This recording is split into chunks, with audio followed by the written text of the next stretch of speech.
Karen Carpenter é vista por muita gente como uma das maiores cantoras de todos os tempos. Junto com seu irmão, ela conquistou fama no mundo inteiro, mas sua vida amorosa foi cheia de sofrimento. Infelizmente, nos momentos em que ela mais precisou de apoio, sua própria família lhe virou as costas.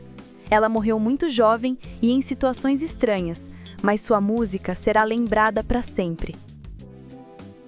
A cantora e baterista americana Karen Carpenter tinha uma das vozes mais suaves e emocionantes que já existiram.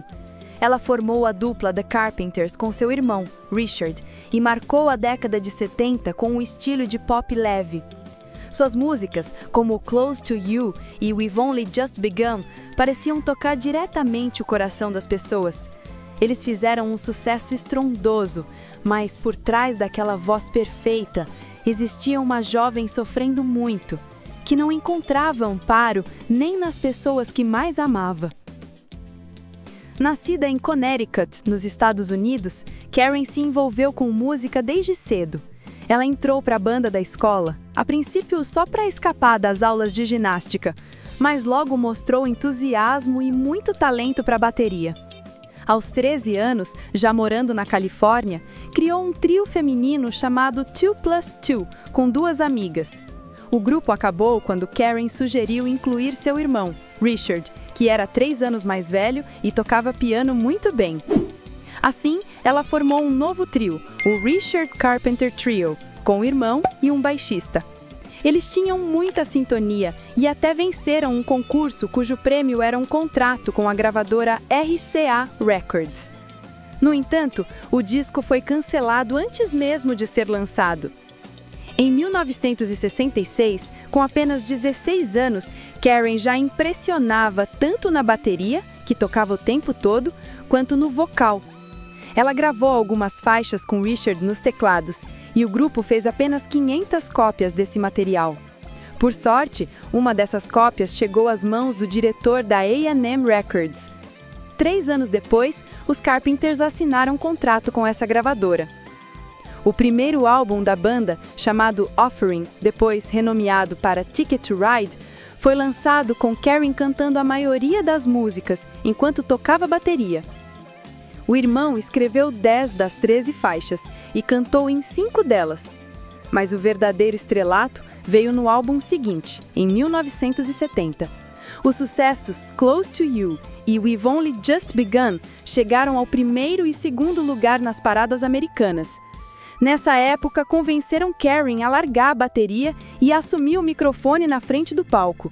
Como ela tinha 1,63 m de altura, o público mal conseguia vê-la atrás do instrumento nos shows ao vivo.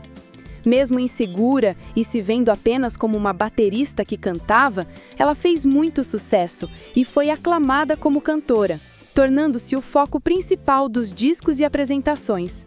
O empresário dizia que era para ela que o público olhava. Em 1980, Karen chegou a fazer um dueto histórico na TV com a lendária Ella Fitzgerald. Durante 14 anos de carreira, de 1969 a 1983, os Carpenters lançaram 11 álbuns de sucesso. Porém, a partir de 1975, o excesso de viagens e gravações começou a afetar a dupla, que entrou em declínio. Richard ficou viciado em remédios e foi para uma clínica de reabilitação, enquanto Karen começou a fazer dietas rigorosas e a desenvolver anorexia nervosa. Muitas vezes, fracos, eles precisavam cancelar shows. Em 1979, enquanto o irmão tirava um ano de folga para se tratar, Karen decidiu gravar um álbum solo. Ela fez músicas diferentes, com letras mais maduras, explorando sua voz. Porém, a gravadora não gostou e o disco não foi lançado na época. Algumas faixas só saíram em 1989, anos após sua morte, e o álbum solo completo só foi lançado oficialmente em 1996. Nas entrevistas, Karen dizia não ter interesse em namorar ou casar, pois achava que nenhum relacionamento aguentaria sua rotina de viagens. Ela dizia: "Eu nunca me casarei." Mas, para uma amiga próxima, a atriz Olivia Newton-John, ela confessou que o sonho dela era casar e ter uma família feliz.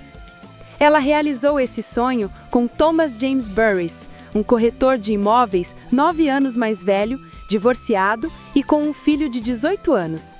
Ele a conquistou com um jeito sofisticado, mas, na verdade, era um oportunista com problemas financeiros. Karen, carente e vulnerável, foi uma vítima fácil. O romance conturbado quase acabou antes do casamento. Pouco antes da cerimônia, em agosto de 1980, Burris confessou que tinha feito vasectomia e não podia ter mais filhos. Como ele se recusou a reverter a cirurgia, isso destruiu o sonho de Karen de ser mãe. Mas mesmo assim, ele a pressionou para casar. Depois do casamento, ele gastou todo o dinheiro dela com luxos. Burris era impaciente, deixava Karen com medo e a humilhava com agressões físicas e verbais. Ele a chamava de saco de ossos, pois ela já estava muito magra devido aos distúrbios alimentares. Infeliz no casamento, Karen passou a usar laxativos, remédios para vomitar e medicamentos para tireoide para acelerar o metabolismo. Uma amiga disse que esse casamento foi a pior coisa que poderia ter acontecido a ela. A união durou 14 meses e eles se divorciaram em outubro de 1982. Apesar da fama, de uma fortuna de 10 milhões de dólares e de uma carreira brilhante, Karen estava desmoronando por dentro. Grande parte dessa dor vinha da sua própria família. Ela tinha uma relação difícil com os pais. Eles sempre esperavam que o Richard fosse o astro da música e não estavam preparados para o sucesso dela. Karen buscava desesperadamente a aprovação e o amor da mãe, Agnes, que era fria e controladora. Quando Karen quis cancelar o casamento ao descobrir sobre a vasectomia do noivo, sua mãe a impediu, dizendo que os convites já tinham sido enviados e que seria uma vergonha cancelar tudo. Ela forçou a filha a casar contra a própria vontade. Desde cedo, Karen foi pressionada a ser perfeita, mas sua mãe nunca lhe deu o devido valor. Para Agnes, Richard era o filho favorito, o gênio. Karen, mesmo talentosa, era deixada de lado, sentindo-se insuficiente. Essa falta de carinho criou um vazio enorme nela. Karen se sentia perdida e insegura, principalmente com sua aparência. Enquanto o mundo a amava, ela se olhava no espelho e via uma imagem distorcida. Foi assim que começou o drama da anorexia, uma doença pouco conhecida na época. Esse transtorno faz a pessoa achar que está gorda, mesmo sendo magra. Karen queria ser aceita e começou a controlar a comida obsessivamente. Ainda na escola, ela já se sentia mal com o corpo. Com orientação médica, fez a dieta de Stillman, ou dieta da água, comendo apenas alimentos magros, bebendo 8 copos de água por dia e cortando gorduras. Ela chegou aos 54 quilos e manteve esse peso até 1973. Porém, o sucesso da banda exigia muitas viagens, o que piorou a alimentação de Karen. Em 1973, ela disse que era difícil comer bem na estrada, pois não gostava de comer antes de cantar, e depois do show, já era tarde demais para jantar pesado. A preocupação com o corpo voltou quando ela viu fotos suas em um show no Lago Tahoe, onde achou que parecia robusta. Ela contratou um personal trainer, mas o exercício fez com que ganhasse músculos, parecendo maior. Ela demitiu o treinador e começou a contar calorias por conta própria. Em pouco tempo, perdeu 9 quilos, pesando menos de 50 quilos. Ficou obcecada em ver os números da balança descerem. Nos shows, os fãs ficavam chocados com sua magreza esquelética e escreviam perguntando o que havia de errado.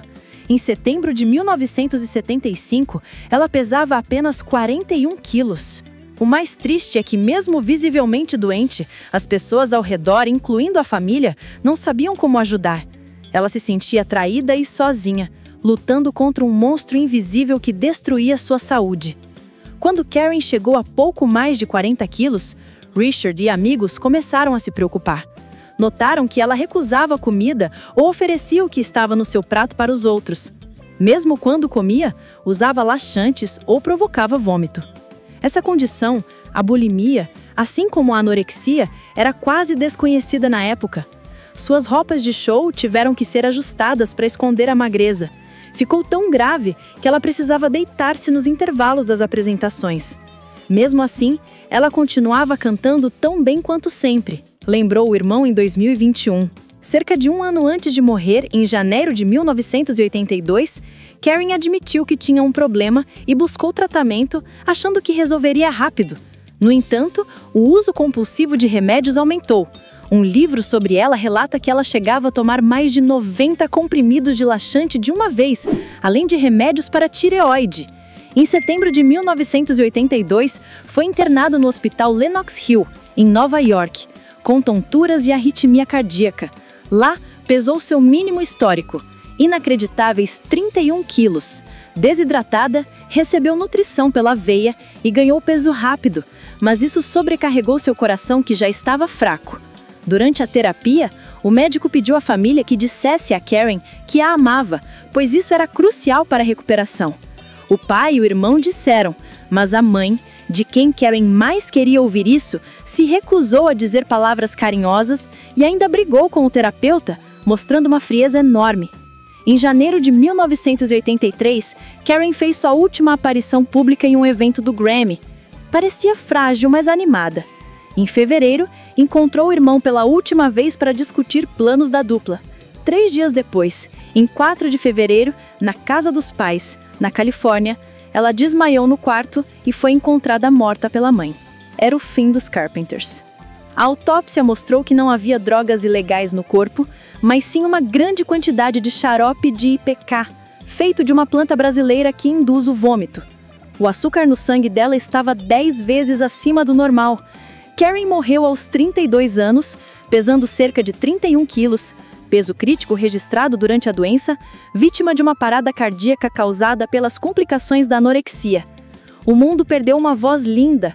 Dói pensar que, se tivesse recebido o apoio emocional e a empatia da família, talvez tivesse encontrado uma saída.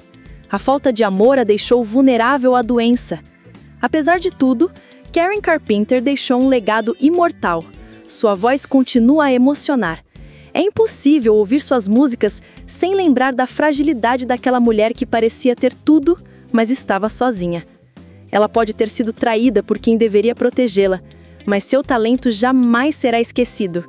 O funeral aconteceu em 8 de fevereiro de 1983, com cerca de 1.000 pessoas, incluindo famosos como Olivia Newton-John e Dionne Warwick. O ex-marido compareceu e jogou a aliança de casamento dentro do caixão. Em 2003, seu corpo foi transferido para um mausoléu da família na Califórnia. A morte dela chamou a atenção do mundo para a anorexia e bulimia. A família criou uma fundação em sua memória para arrecadar fundos para pesquisas sobre distúrbios alimentares. Em outubro de 1983, os Carpenters ganharam uma estrela na calçada da fama. Richard disse que era um momento agridoce. É um dia triste, mas especial. Meu único pesar é que Karen não esteja aqui fisicamente, mas sei que ela está viva em nossos corações. Em 2010, a revista Rolling Stone a colocou na posição 94 das maiores cantoras de todos os tempos, elogiando sua voz como quase chocantemente íntima. Após a morte da irmã, Richard lançou um álbum solo em 1985 chamado Time, dedicando uma música a ela. Ele também produziu documentários, lançou DVDs e coletâneos de sucessos. Mais recentemente, em 2021, lançou um livro definitivo sobre a dupla, cheio de fotos e histórias. Aos 77 anos, ele relembrou como a imprensa criticava as baladas deles na época do rock, mas exaltou o talento da irmã. Ela tinha uma voz atemporal. Karen era instintiva, não precisava treinar. Ela cantava perfeitamente, fosse ao vivo ou no estúdio. Ela foi, sem dúvida, uma das maiores cantoras da história. E você, conhecia essa história triste da vocalista dos Carpenters? Nos conte nos comentários. Não esqueça de se inscrever no canal e deixar o seu like. Até a próxima!